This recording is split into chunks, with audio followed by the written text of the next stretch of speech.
کوئی الٹی سیدھی بات کر کے تھوڑی سی رقم کم کرا لیں گے۔ ٹھیک ہے مہاراج، جیسا آپ پسند کریں۔ تو پھر کیا کہتے ہو اس بارے میں؟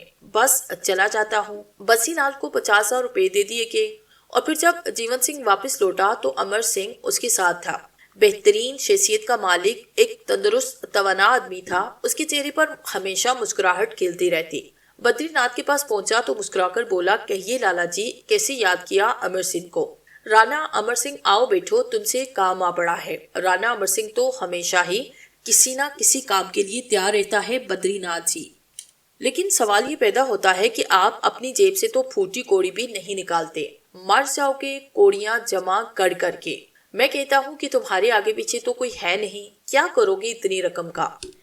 اسی لیے تو رقم جمع کرتا ہوں بدری ناتھ کے آگے پیچھے کوئی نہیں۔ اگر آگے پیچھے کوئی ہوتا تو مجھے اتنی زیادہ چنتا بھی نہ ہوتی۔ اچھا بھائی اچھا، باتیں مت بناؤ، بیٹھو۔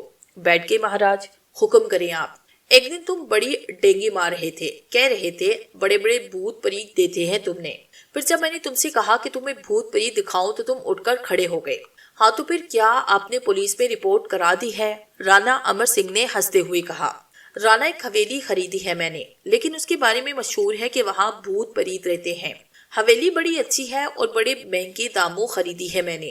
میں چاہتا ہوں کہ تم کچھ دن کے لیے وہاں جا کر رہو، یہ اندازہ لگاؤ کہ وہاں واقعی کوئی گڑبڑ ہے یا پھر سب ہوائی باتیں ہیں۔ سیٹھ جی، تصوراتی بھوت اگر چیز ہیں اور سچ مچ کے بھوت الگ، اگر آپ واقعی سچ مچ کے بھوتوں سے میرا ٹکراؤ کرانا چاہتے ہیں تو یہ بتائیے کہ معاوضہ کیا دیں گے؟ اس کا معاوضہ بولو، کیا مانگتے ہو؟ کتنا دن رہنا ہوگا اور بھوتوں سے کیا مذاکرات کرنا ہوں گے؟ مذاق مت اڑاؤ، مہینہ بھر ہے تمہارے پاس، مہینے بھر میں مجھے یہ معلوم کر کے بتاؤ کہ وہاں واقعی بھوت پری رہتے ہیں یا نہیں۔ ایڈوانس؟ رانا امر سنگھ نے کہا۔ 10,000 روپے دوں گا تمہیں، 5,000 ایڈوانس رکھ لو، بدری ناتھ نے کہا اور رانا امر سنگھ کا منہ بگڑ گیا۔ بدری ناتھ جی، کنجوس ہونا الگ بات ہے اور کمینہ ہونا الگ۔ ایک ایسی حویلی میں بیچ رہے ہو تم مجھے جہاں تمہیں بھوتو پریتو کا خطرہ ہے، اور اگر واقعی اس حویلی میں بھوت ہوئے تو زندگی بھی جا سکتی ہے، اور دے رہے ہو اس کے 10,000۔ ارے بھائی 15 لے لینا۔ بدری ناتھ جی، پہلی بار تم مجھے کوئی کام دے رہے ہو، اس لیے تمہاری یہ بھک بھک میں نے ڈال دی۔ 50,000 روپے لوں گا، 30,000 ایڈوانس، 20,000 بعد میں۔ ارے بھائی کیا کہہ رہے ہو؟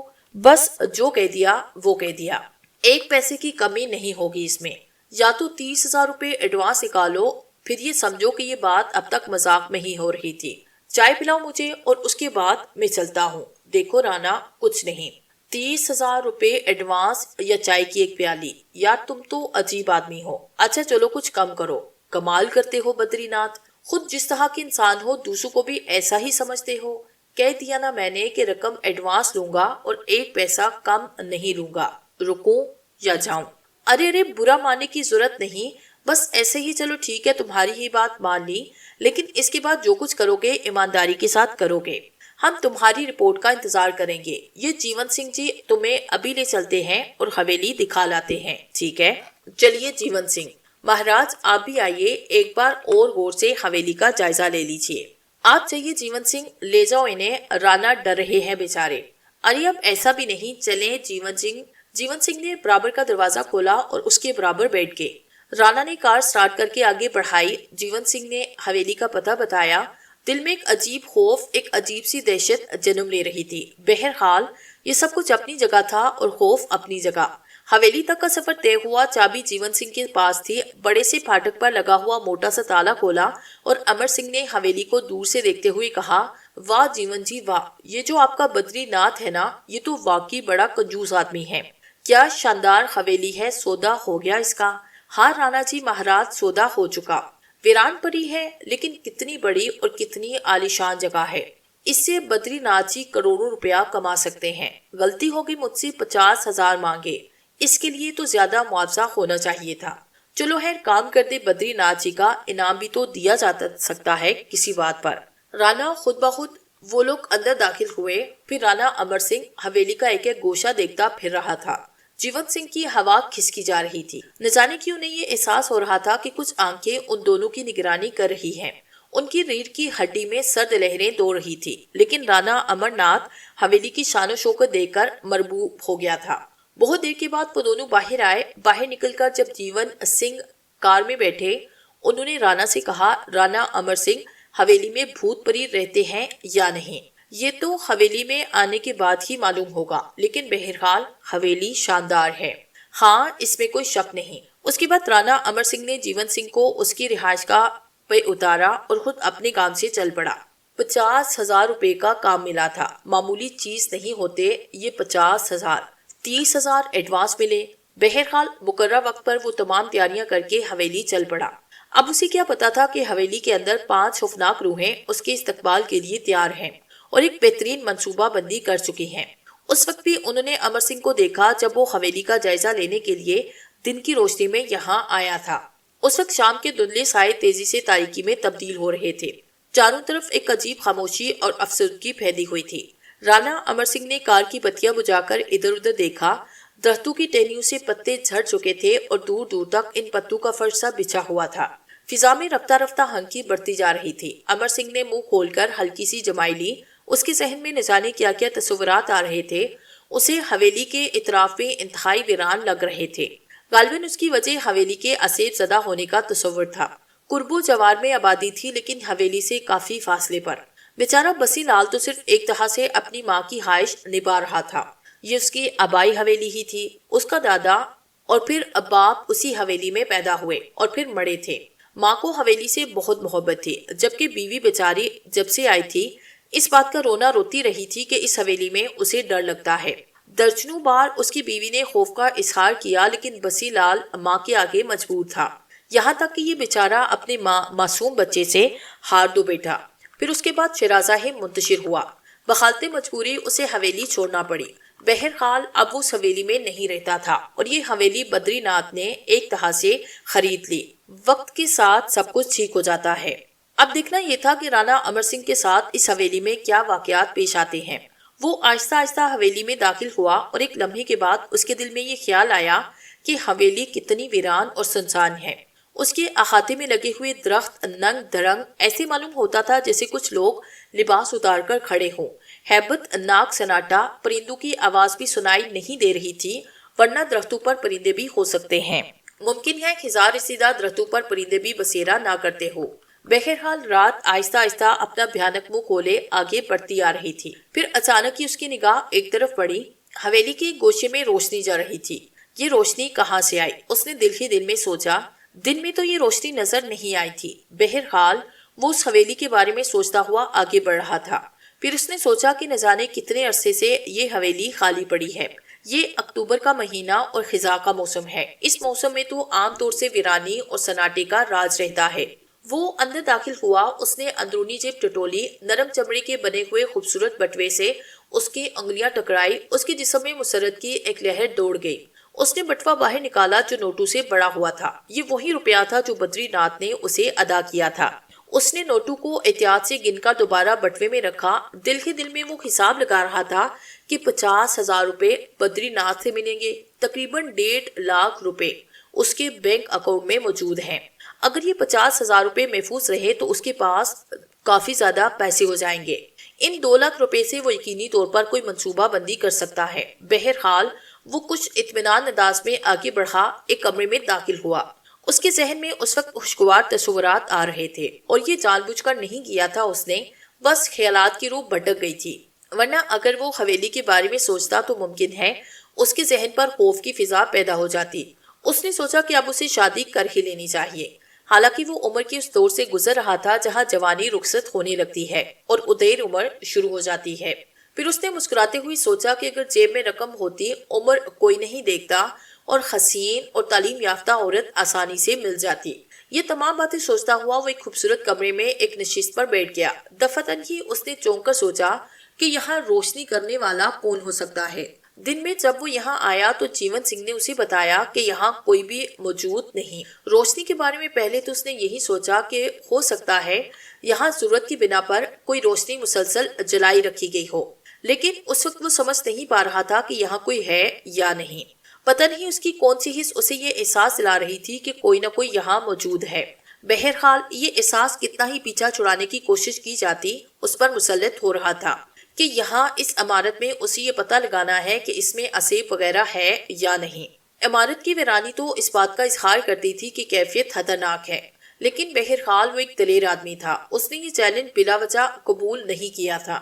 زندگی میں خوف، دہشت نام کی کسی چیز سے اس کا کبھی گزر نہیں ہوا تھا، لیکن بہرحال انسان تو انسان ہی ہوتا ہے۔ وہ آہستہ آہستہ چلتا ہوا اس کمرے سے باہر نکل آیا اور پھر اس کمرے میں پہنچا جہاں روشنی جا رہی تھی۔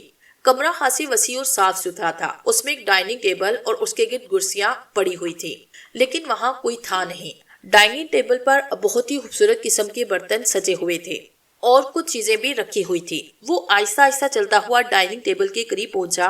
ہر چیز صاف ستھری اور عمدہ تھی۔ فرنیچر بھی ہاتھ سے بہترین نظر آتا تھا۔ بیچارہ بنسی لال ہر چیز اسی جگہ چھوڑ گیا تھا۔ وہ آہستہ آہستہ آگے بڑھا اور میز کے گرد پڑی کرسی پر بیٹھ گیا۔ اگر اس وقت یہاں کوئی موجود ہوتا تو کیا ہی اچھی بات تھی۔ ابھی اس نے یہ خیالات ذہن میں لائے ہی تھے کہ اچانک ہی اسے قدموں کی آواز سنائی دی اور وہ چونک پڑا۔ اس کی نگاہیں سامنے کی جانب اٹھی۔ واقعی اس وقت صورتحال تو کچھ عجیب سی ہو رہی تھی، خاص طور سے اس احساس کے ساتھ کہ اسے بتایا گیا تھا کہ اس عمارت میں کوئی نہیں۔ پھر قدموں کی چاپ بالکل قریب آئی اور کھلے دروازے سے ایک شخص اندر داخل ہوا۔ یہ چھوٹے قد کا ایک موٹا گنجا سا آدمی تھا جس نے اندر آ کر کہا، معاف کیجیے گا جناب، میں باورچی خانے میں کام کر رہا تھا۔ تم کون ہو؟ رانا امبر سنگھ کے منہ سے نکلا۔ اب حیرت کی جگہ اس پہ خوف غالب آتا جا رہا تھا۔ میں جناب، مجھے بدری ناتھ نے بھیجا ہے آپ کی سیوا کے لیے۔ انہوں نے مجھے بتایا کہ آپ یہاں آنے والے ہیں، کم از کم آپ کے کھانے پینے کا خیال رکھوں۔ اوہو، اچھا، نام کیا ہے تمہارا؟ کیول، اس نے جواب دیا۔ ٹھیک ہے کیول، مجھے تمہاری یہاں آنے کی خوشی ہوئی، ورنہ اس سے پہلے میں اپنے آپ کو بالکل اکیلا محسوس کر رہا تھا۔ رانا امر سنگھ نے گہری نگاہوں سے کیول کا جائزہ لیا۔ پہلی نظر میں وہ انسانی شکل و صورت کا ہیبت ناک جانور نظر آیا تھا۔ اس کے چہرے پر نیلے رنگ کی گول گول آنکھیں تھی، کانوں پر سیاہ موٹے موٹے بال اگے ہوئے تھے، گنجی سر پر اس نے تیل مل رکھا تھا۔ اس کے دانت انتہائی بھیانک تھے، ادھر ادھر مڑے ہوئے، کوئی کسی طرف اور کوئی کسی طرف۔ ہاتھ کی انگلیاں مکڑی کی طرح پتلی، بالدار اور مڑی ہوئی۔ وہ آگے بڑھا، اس نے برتن صاف کرنا شروع کیے تو امر ناتھ کو یہ محسوس ہوا جیسے کوئی بڑی سی مکڑی برتنوں سے چمٹی ہوئی ہے۔ اس نے اپنے دل میں نفرت محسوس کی۔ پھر وہ کہنے لگا، کیول، تم اچھے آدمی ہو، یہ بتاؤ کھانے پینے کے لیے کیا بندوبست کر سکتے ہو؟ بھاجی، ترکاری، پراٹھے، پوریاں، آپ جو کچھ چاہیں گے میں آپ کو بنا کر دے سکتا ہوں۔ ٹھیک ہے، میں تمہیں آواز دوں گا تو تم آ جاؤ گے؟ ایک آواز لگا دیجیے گا سرکار، کیول آپ کی خدمت کے لیے حاضر ہو جائے گا۔ کیول نے کہا، ٹھیک ہے، تم اطمینان رکھو، اور اب تم آ ہی گئے ہو تو مجھے بتاؤ کہ میرے آرام کے لیے کون سا کمرہ زیادہ مناسب ہے۔ ٹھیک ہے مہاراج، ہم آپ کا کمرہ ٹھیک ٹھاک کر کے آپ کو بتا ہی دیتے ہیں۔ کھانے میں آپ بتائے کیا کھائیں گے؟ جو کچھ بھی تم کھلاؤ گے ہم کھا لیں گے۔ ہم کھانے پینے کے سلسلے میں کوئی خاص بات نہیں سوچتے۔ ٹھیک ہے مالک، اس نے کہا، اور پھر آگے بڑھ کر رانا امر سنگھ کے پاس پہنچ گیا۔ اس نے امر سنگھ کے کوٹ کے کالر پر چڑھ جانے والی ایک مکڑی کو ہٹایا۔ مکڑی اچھل کر کھانے کی میز پر پڑی۔ کیول کا سر رانا امر سنگھ کی گردن کے کھلے حصے سے ٹکرایا تو رانا امر سنگھ کو یوں محسوس ہوا جیسے کوئی سوئی چبھ گئی ہے۔ اس نے ایک دم سے اپنی گردن پیچھے کی اور سوچنے لگا کہ عجیب کمبخت ملازم ہے، یہ تو حویلی کا اسیب لگتا ہے۔ اس کے ہاتھوں میں بال ہیں یا سوئیاں؟ ایسے لگ رہا ہے جیسے کوئی سوئی چبھ گئی ہے۔ گردن میں کیول نے جو مکڑی میز پر جھاڑی تھی وہ آہستہ سے رنگتی ہوئی تیزی سے بڑھی اور میز کے نچلے حصے پر اتر آئی۔ تب کیول بولا، اصل میں کافی دن سے یہ جگہ خالی پڑی مالک۔ یہاں رہنے والے بیچارے بنسی لال، اس کی ماتا جی، ان کی پتنی تھے، 3 آدمی اور اتنی بڑی حویلی، سارے کمرے خالی پڑے تھے۔ اچھا تو پھر میں آپ کے لیے بندوبست کرتا ہوں، اچھی سی خوابگاہ اور اچھا سا کھانا، یہی کہا ہے نا آپ نے؟ ہاں کیول، یہاں مجھے کافی دن رہنا ہوگا تو مجھے ایک اچھے ساتھی محسوس ہوئے۔ کیول آہستہ سے مسکرایا اور آگے بڑھ کر اس نے دروازہ کھولا۔ لکڑی کا بھاری دروازہ بغیر آواز اس کے کھل گیا، جیسے وہ خاد کی اشارے کا منتظر تھا۔ اس کے بعد کیول باہر نکل گیا۔